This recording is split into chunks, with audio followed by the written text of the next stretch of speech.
All right. So let's get into this. So we've been talking about every part of all the functions of the nist CSF. And right now we've landed on the respond function of the nist CSF. So if you're interested and if you want a big picture, here's what the nist CSF looks like. NIST cybersecurity framework. It breaks down every organization's functions into these, what you see here on the screen, which is govern, identify, protect, detect, respond, recover. We've already covered govern function, or making sure the organization's culture includes cybersecurity throughout the whole organization. That's govern. Information management in a nutshell. Information security management. Identify. That means identifying, making sure you know what's on your network. You'd be surprised how many organizations, even financial institutions, don't know what's on their actual network, which is crazy because the only way to secure what you have is to know what you have, right? That's identify in a nutshell. Protect. That means exactly what the word protect. We're protecting all of the assets that we've discovered on our network. That means things like identity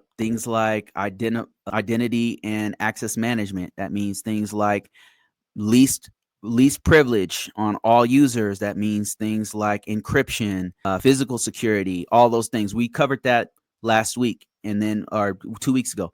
And then detect means now that we've identified everything on our network, we are protecting as much as we can everything on our network. We have a governance function to make sure the culture of all this identify, protect is on our network. We're looking for things on our network. That's detect.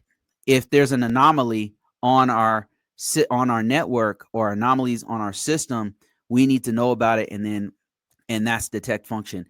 Now, what do you do once you detect any kind of anomalies, any kind of errors, any kind of security issues, malware, whatever? That's what we're talking about with respond. And let's get right into this.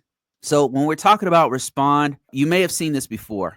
The prepare, detection and analysis, containment, eradication, and post-incident activities. That's respond in a nutshell, and we're going to break that down in its simplest form right here and right now. And thank you guys for joining me. I really appreciate it from week to week, all of your support in your comments, your support and your likes and everything. That's great.